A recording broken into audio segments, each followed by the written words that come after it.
Are there any stupid dragons in World of Warcraft? Today we're going to find out. Let's see. With the new Dragonflight expansion coming out, we know that there are going to be multiple returning characters whose stories will continue in this expansion. One of these characters is named Wrathion, one of the more interesting and complex characters in the game's history.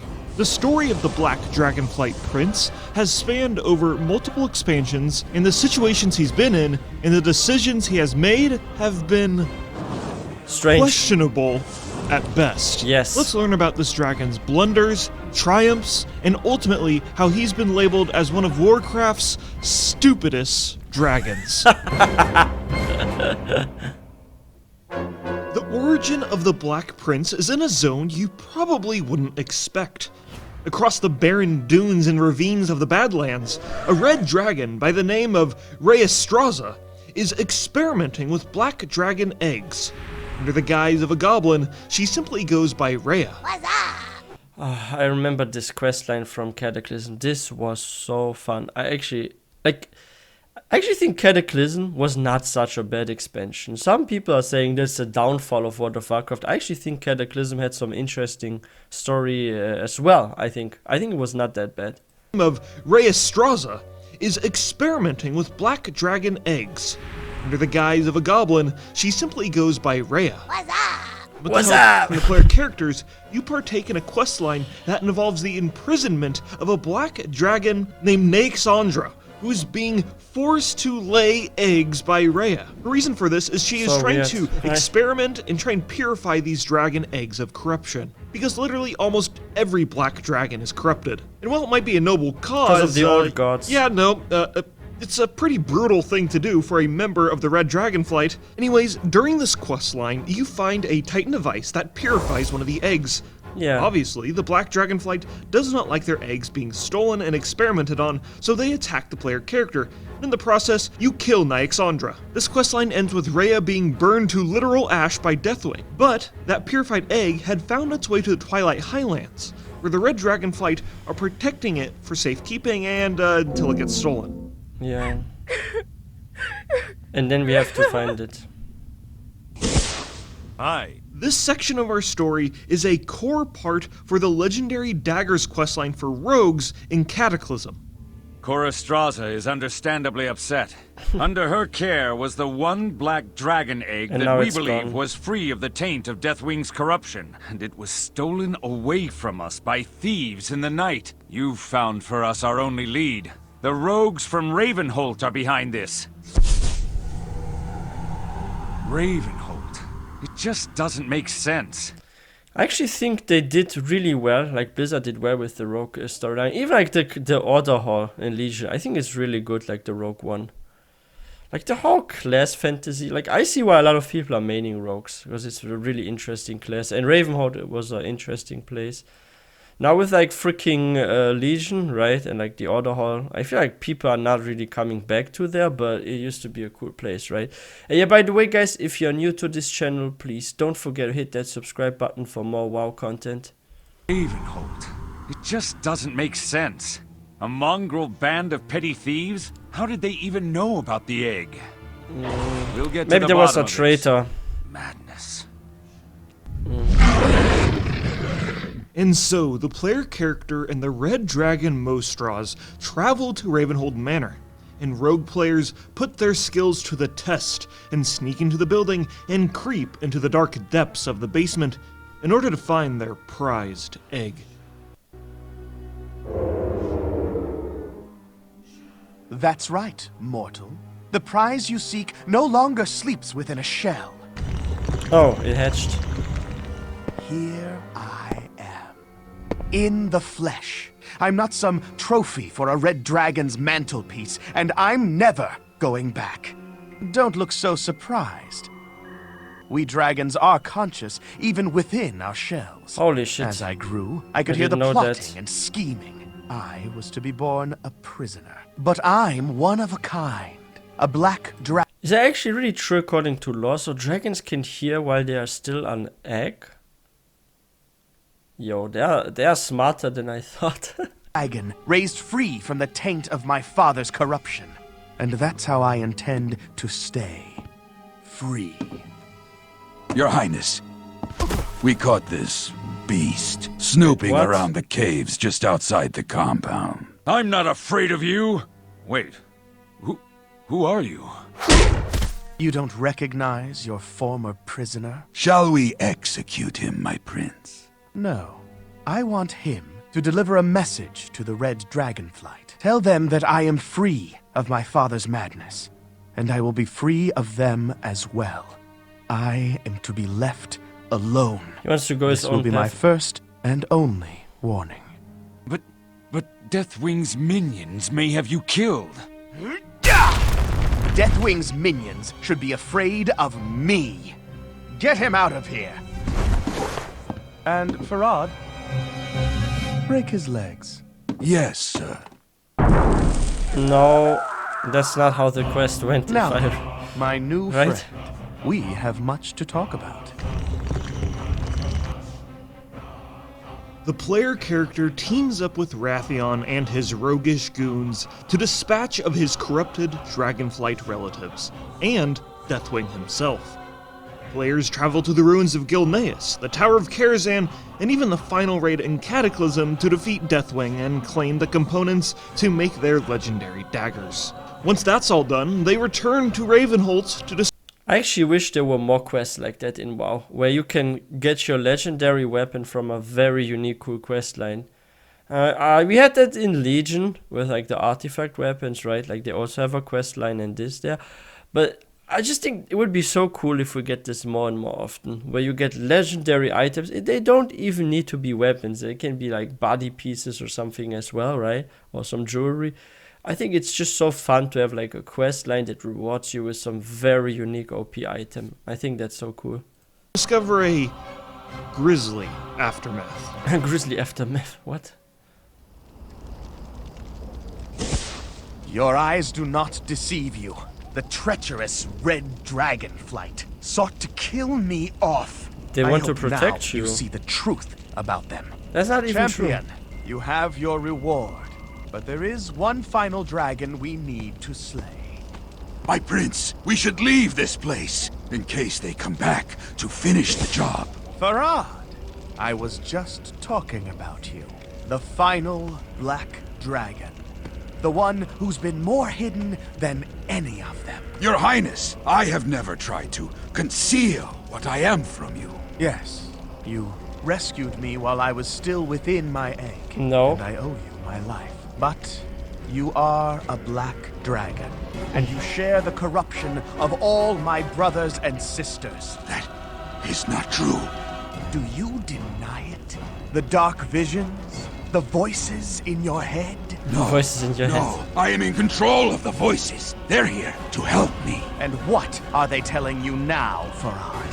What do your dark masters whisper? They want me to kill you now.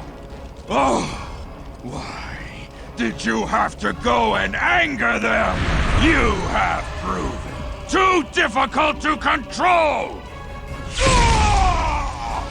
I will never be controlled. The Red Dragonflight has no idea what they unleashed when they experimented on my egg. Heroes, strike now! Use your newfound power to finish him!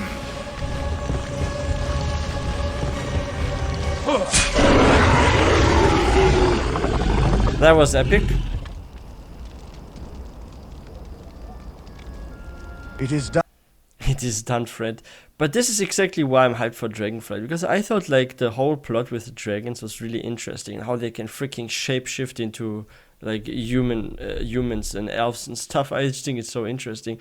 I feel like they can really do a good quest line and story for Dragonflight. Like seriously, there's like so much potentials when it comes to dragons. It's the same with like fantasy movies and other games that have dragons in them. I think dragons have some great potential. I mean, just look at freaking Elder Scrolls Skyrim. It was basically about dragons too, and I think the story and the experience was really good from this game. Done, friend. To my knowledge, I am the only black dragon who remains. A new age for mortals has dawned, and heroes No, like there are you still black dragons, are I among think. the vanguard. I must go now. Disappear. Perhaps we will meet again. I hope we find ourselves on the same side. Oh! Till we meet again. He's still a baby dragon, yeah.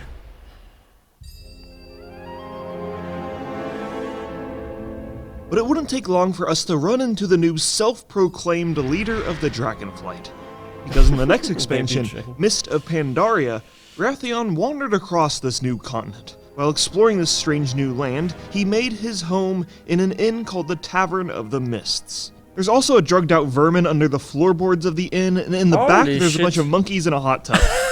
This is not important to our story. No, but it's definitely fascinating. And what the heck is this rat eating here? We got some freaking noodle boxes, a carrot, freaking... What's this? Like some candles, a hookah or whatever. Like some mushroom? Okay, it is interesting. There's a bunch of monkeys in a hot tub.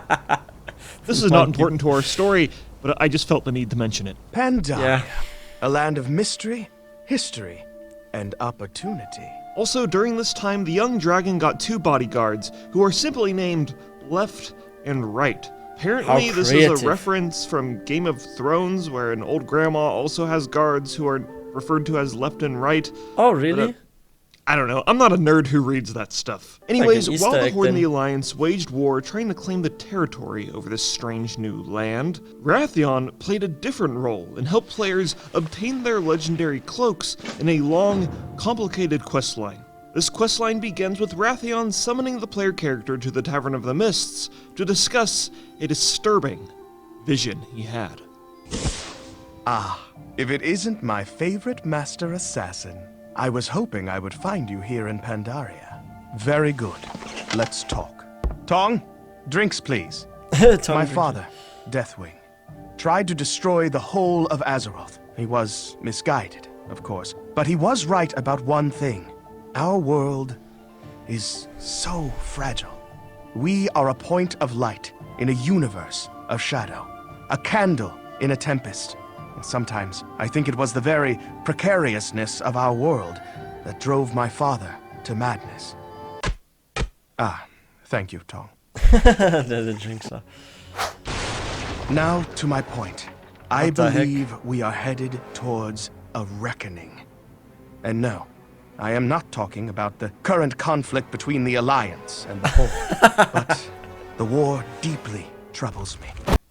Believe me, what Garrosh Hellscream achieved in Theramore is nothing compared to the horrors that are even now bearing down on our fragile home. Did you really say that? The power of the foe! Do you see my concern? A divided Azeroth cannot possibly stand against the darkness. This war has to end soon, before it consumes our strength. I want you to know that your alliance has my full and unwavering support in this campaign. How do we bring a swift and decisive end to the conflict? I believe the answer lies with heroes like you. Hero fell asleep. Uh-huh. We must ensure that you are up to the task, and then equip you accordingly. So during Mist of Pandaria, Wrathion had a vision of the Legion invading, an event that would eventually happen 2 expansions from now. Since Wrathion is the new leader of the Black Dragonflight, he had the full responsibility of defending Azeroth, and he would stop at nothing to make sure the people of his world were prepared. His plan was to have one of the factions dominate and fully conquer the other so that they could be united as one. Now, the faction Wrathion allies himself with is entirely dependent on what the faction the player character was a part of. So for Yo, I have to do this quest line. I never did this one. I would go for time walking and do this quest line. You need to be a rogue for that? this video, let's just say it's the Alliance. For the Alliance! Now, most of the legendary quest line is not that remarkable, and is mainly just Wrathion sending players to go do chores and gameplay-related stuff. But meanwhile, Garrosh Hellscream, War Chief of the Horde, is running around warmongering around Pandaria. During this time, he bumps into Prince Anduin of the Alliance, who is protecting an ancient Mogu artifact called the Divine Bell. This is also one of the funniest cinematics in Warcraft history, because Anduin just spouts a whole bunch of expository dialogue, and Garrosh ignores literally all of it. The Mogu made the Divine Bell to create chaos, but the Pandaren created a special mallet to turn the echoes of that chaos into perfect harmony. That mallet was hidden for thousands of years, until now. Die, whelp! And then? Wait, what happened to... After breaking a 10-ton bell over a 15-year-old child, Garrosh then runs away like an evil cartoon villain, and somehow Anduin survives. His wounds were tended to, and he found himself recovering in the Tavern of the Mists, where he first met Wrathion. The first scene we find of them interacting together is them discussing the mysterious Isle of Thunder, and the recently resurrected Mogu leader, Lei Shen. Oh, Lei Shen. He's an interesting character, Lei Shen. Why did you play that piece just now? It's a Pandaren board game. The object is for both players to win. That's ridiculous. There can just be one true winner, huh? The Thunder King. What a magnificent individual. Could you imagine what his empire would be like today if it had not been overthrown and hidden by the Pandaren? I couldn't imagine a crueler tyrant. He was freaking enslaving the Pandaren. Of course they had to overthrow him. Like, he maybe would have moved to like other continents and freaking enslaved everyone. Like, holy shit. This guy was like really cruel. Like, seriously. Like, I've checked out some of the lore on Lei Shen, and he was really a mad ruler. He enslaved this entire continent. But I can tell you, no great empire has ever stood the test of time by crushing its own citizens.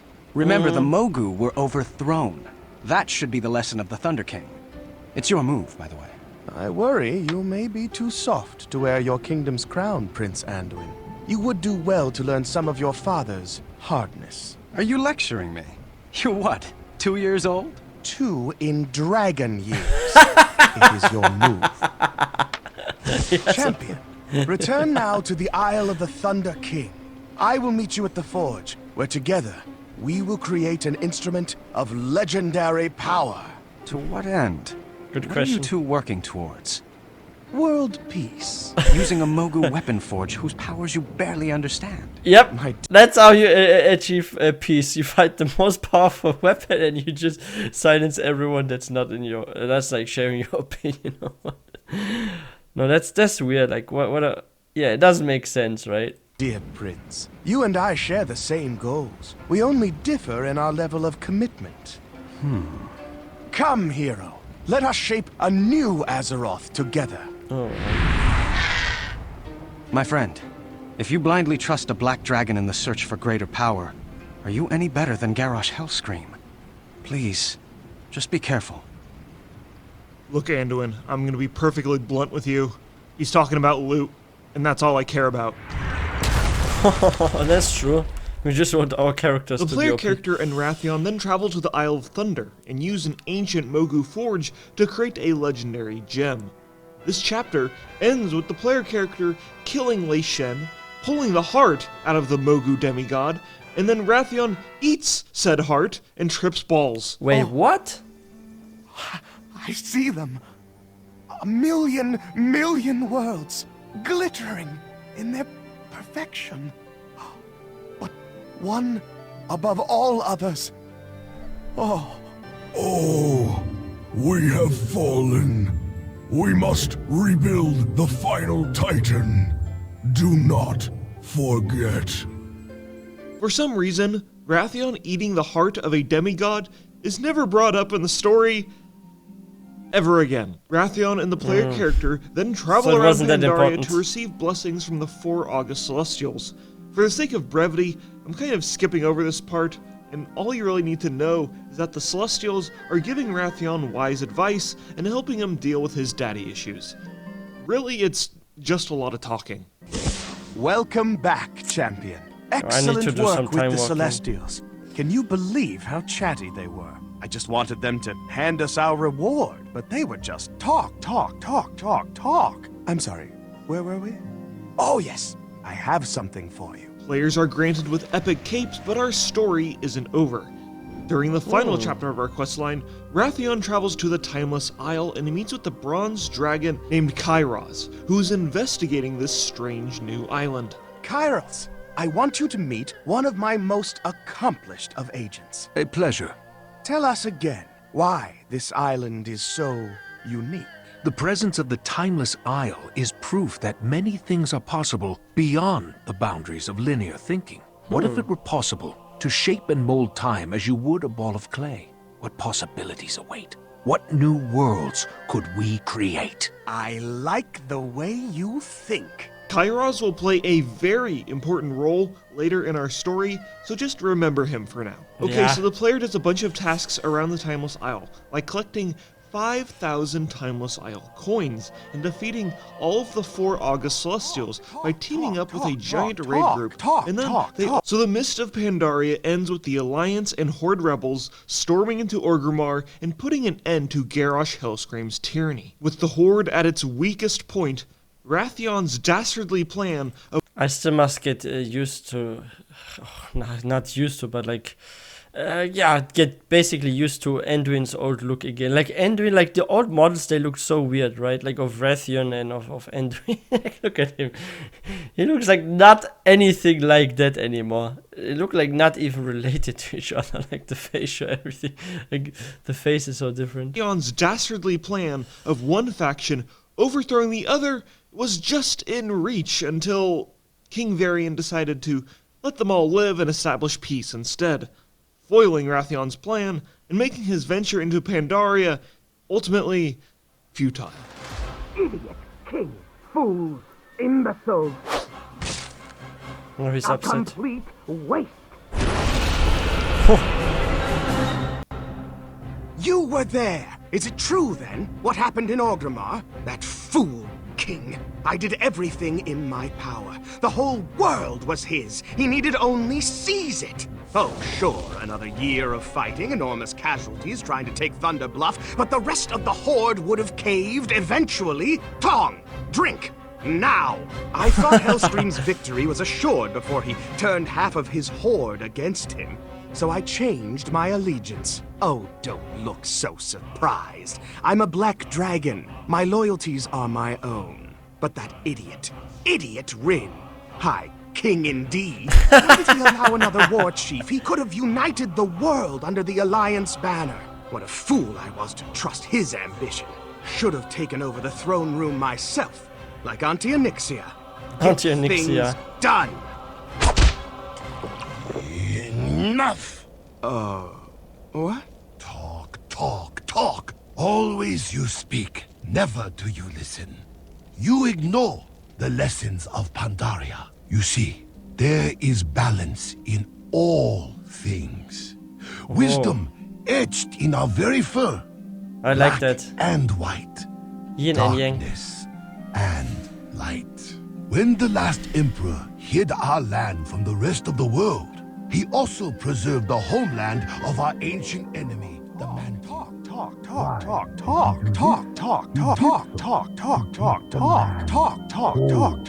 You mistake your greatest strength for weakness. Do you see this? You're just a waiter. I promise you this. I will stop at nothing to prepare this world Holy for the shit. battle to come. Nothing! The baby dragon ruler, or what? He destroyed my inn. He left no tip. He is not nice. No, he isn't. Are you surprised at this? So you might be wondering, okay, Wrathion is clearly arrogant, but is he really the stupidest dragon in Warcraft? I mean, he hasn't been that stupid so far, but... I wouldn't say he's stupid, but he seems kind of like selfish. Like he only looks at his perspective on things, the way he wants stuff to turn out, and if things don't go his way or his opinion, then he's kind of like upset with everything around him, and he doesn't accept others' opinions and stuff. So far, I see him more as kind of like a selfish, arrogant character. Yeah, he's selfish and arrogant. But our story continues in the War Crimes book. Now, this book is one of the more controversial ones, because the story that links the Mists of Pandaria expansion to the Warlords of Draenor expansion is entirely explained within this book, and is barely touched on in-game, and in this book, we see Wrathion's true stupidity.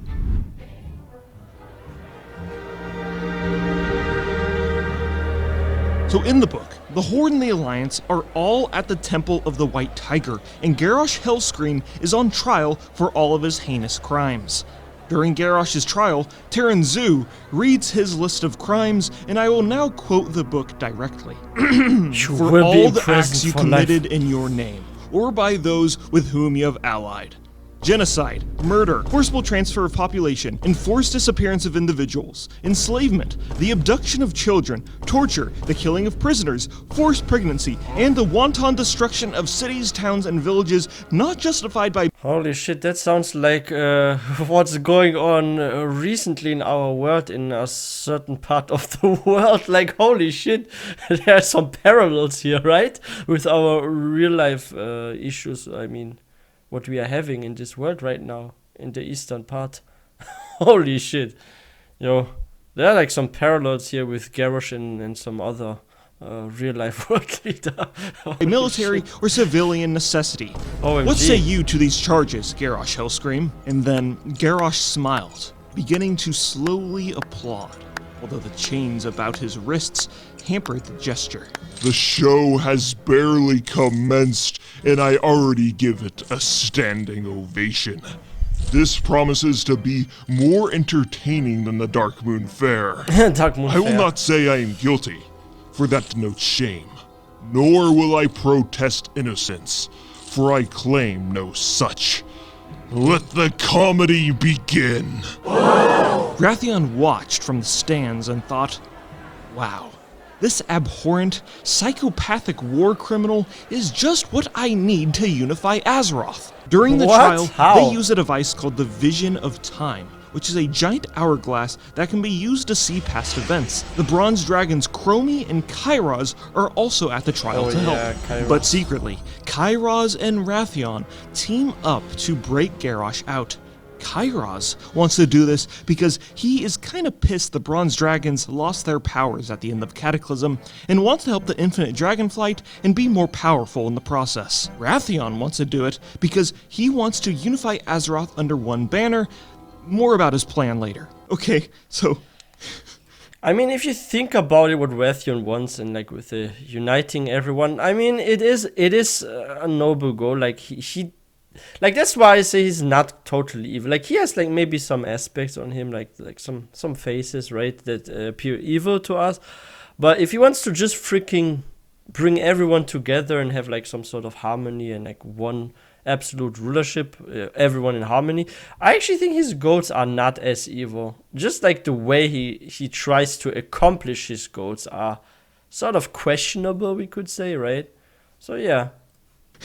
During the trial, Wrathion secretly throws Chromie into a prison, and then Why Anduin goes to Chromie? investigate, and then Wrathion knocks him out. Chromie, then my Kairos homie. uses the Vision of Time to create a portal for Garrosh to escape through. All while this is happening, alternate evil timeline versions of the members of the trial teleport into the courtroom and they start attacking their counterparts. So weird, right? But then the August Celestials are like, no, guys, don't fight. Don't you understand? You too could become Garrosh. So they don't fight their evil counterparts and they just talk about their feelings. But then there's also the Dragon Maw orcs and they come in and they start fighting and oh my god, you what? Look, that is a really abridged version, but you get the idea. Okay, so Wrathion's plan, what is it? Okay, here's what it is. Teleport Garrosh Hellscream to an alternate version of Draenor from 25 years ago, before the orcs drank the demon blood. Garrosh will then unite them as the Iron Horde, and then take them to our timeline through the Dark Portal, and then use them to ally all of Azeroth under one banner, to unite us and defeat the Legion. Does that mean kill all the Horde and the Alliance in the process? Seems kind of productive, so I don't know. We can just figure that part out later. But wait, it gets better. But one thing doesn't make sense though. Didn't Garrosh like not want certain races within the Horde? Wasn't he a bit of a racist to some races? I thought like he thought the orcs were like the top race, and certain other races like Trolls and Tauren, they don't really fit there. Like I always thought he was a kind of like more of a, I want just the orcs to be in the Horde and stuff.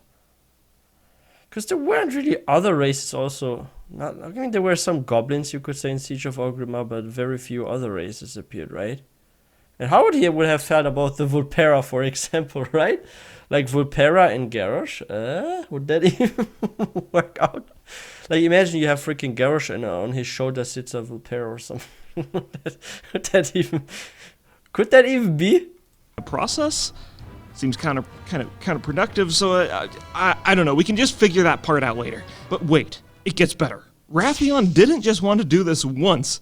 He wanted to do this an infinite amount of times. That's right, just keep opening up alternate universe Draenors and keep growing his army. Imagine an alternate universe in World of Warcraft history where we get 10 Warlords of Draenor expansions in a row. Does this work? Of course it fucking doesn't. Like, instantly right after Garrosh is teleported to Draenor, he kills Kairos. Wow, so your whole plan relying on an unhinged psychopath who has constantly demonstrated his whole life that he is a loose cannon with anger issues was a bad idea. What? Who would have guessed? Garrosh then goes to create the Iron Horde and uses the Dark Portal to invade Azeroth. But the offensive push is instantly defeated, and we go to alternate Draenor. Garrosh dies in a 1v1, and we destroy the Iron Horde. But, oh, whoops! Since we made an alternate Draenor, we also made an alternate Gul'dan, who at the end of Warlords of Draenor is teleported to our world and kicks off the Legion invasion in the Legion expansion. Yeah. So Wrathion plays a huge role in the Legion invading Azeroth again. The very thing he was trying to protect us from. Yeah, that's why he's stupid, I think. That's like the main message of this video, right? Like, hey, Wrathion is the stupidest dragon because he's the reason why the Legion invaded Azeroth, right? Because Gul'dan, he died already in our original timeline in WoW, right? And that's why he is like, okay, like in TBC, in the raid with like Illidan, right? Like he's holding a skull at the end of the raid, right? And that skull that Illidan is holding is actually the skull of Gul'dan, because he died already. But because there was like an alternate timeline in Warlords of Draenor, a new Gul'dan came back. So yeah, he's actually the reason why we did have Legion. In a way, he's like the indirect cause of this. The direct cause for the invasion, of course, is Gul'dan, because Gul'dan wanted to invade, right? But indirectly, you should say the blame goes to Wrathion for all the events. Also, let's just not ignore the last time the Legion invaded. The Horde and the Alliance won by teaming up, not by being under the same banner like Wrathion was working towards. He's literally only causing more problems for us. And with the Third Legion invasion, Varian and Vol'jin die, and oh hey yeah, where's Wrathion? Doesn't help. Oh, he's fucking nowhere the entire expansion. He could have helped. Alpha could have saved them expansion, or something, right? Wrathion planned to show up in High Mountain, but during development, he was swapped for a new character named Abyssian, who is the oldest uncorrupted black dragon in existence. Okay, back to our main story. The next time we see Wrathion, he just shows up in the next expansion, Battle for Azeroth, and waltzes into the Stormwind throne room like, oh hey, sorry about that whole planet-destroying invasion I sparked, but it's okay, because I'm sexy now, and Yep. He deserved it. So yeah, the next time we see Wrathion is during the last patch of the Battle for Azeroth expansion. To make up for his mistake, he helps us in defeating the old god N'Zoth, which makes sense because it was N'Zoth who corrupted his father, Deathwing. True. This is also kind of a soft reboot of his character since he has a new model, he grew up into a Drake, and he's nowhere near as arrogant, but he is still just as snarky. For an old god who claims to see everything, you are blind to the threat before you. So Wrathion... True. But one thing is going to be interesting. What role will Wrathion play in Dragonflight? I can't wait to see him again. How would his personality be, and What kind of character will he be? He will probably also get like a new skin or new outfit. Let's see, I'm curious about that. Wrathion is kind of like our guide in this patch of the expansion, and we go and retrieve the scales from Wrathion's relatives, Onyxia and Nefarian, to make another cloak here, right? that helps us resist the corruption of the old gods. And during the final raid, Wrathion plays a huge role in defeating Enzoth himself. Wait!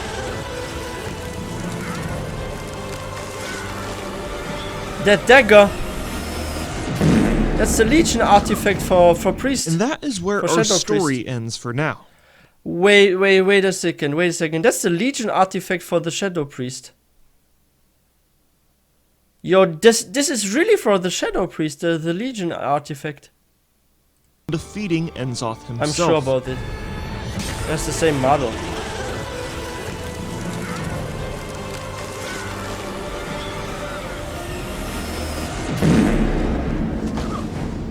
And that is where our story ends for now.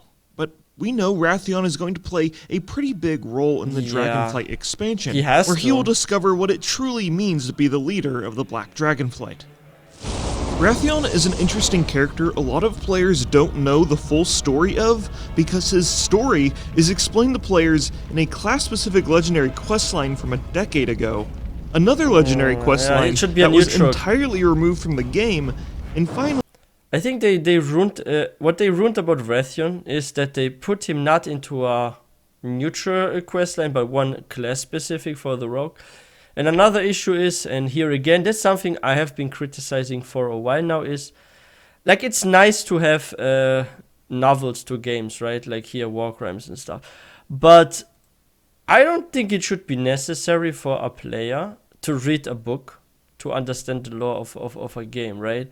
Because like other games, like I'll give an example, Final Fantasy XIV, for example, they tell the story and everything within the game. And like it's fine to have novels, but novels should be about characters that are either not shown in the game, and they should, or like just like some side characters or something that are not playing ever a very important role, or it should be an addition to what already exists.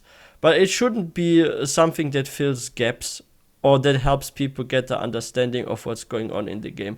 I always feel like, okay, I'll give you guys a good example. What would be a very, very cool World of Warcraft novel? Why don't we have some novel about, for example, Bane? Like the Torn Leader Bane. Why is there not something about Bane? Maybe Bane and he goes on an adventure to help some tribe or something. This tribe doesn't play a major role in our story in WoW, right? I think that would be cool. Or maybe one about the Defiers. Like maybe a book that's just about them and stuff. Like there are ways to make very cool novels that are not related to the main plot of the game, right? I think it's better to have like side stuff in novels. An external book that players would have to purchase and read, which is why I made this video, because flawed, complex, interesting characters like Wrathion are few and far between in the Warcraft universe, and I'll be watching with curiosity on what the Black Dragonflight Prince will do next.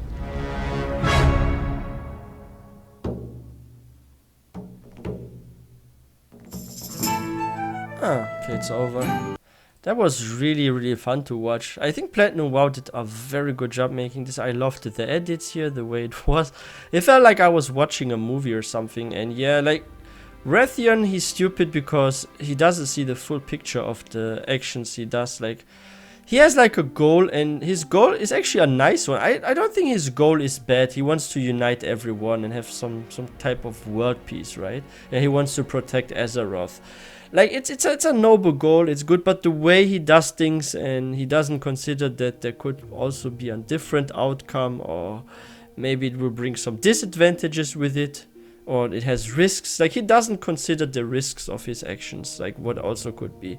He only sees like one route, and he's like, okay, we go this route, we achieve our goal, but he doesn't see like maybe some alternatives that he could do to achieve this goal.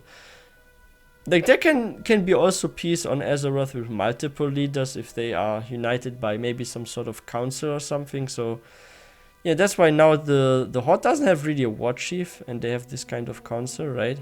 With like the racist leaders coming together to make choices. They are now very democratic, you could say. And currently there is peace, there's no cross-faction, so what Rathian wanted is sort of here now after Shadowlands, right? So the goal is reached and he didn't even have to do anything basically. All he would have need to do is just wait. But yeah, that was interesting.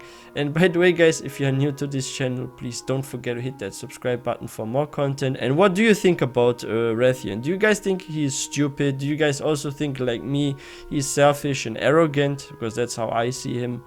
And I'm sure he will play a very important role in Dragonflight. Like he must play a very important role, because his chapter is definitely not finished. We can see it from the quest lines. And yeah, if you guys enjoyed this video, please don't forget to give this one a thumbs up. And I wish everyone a wonderful day. I will see you guys next time.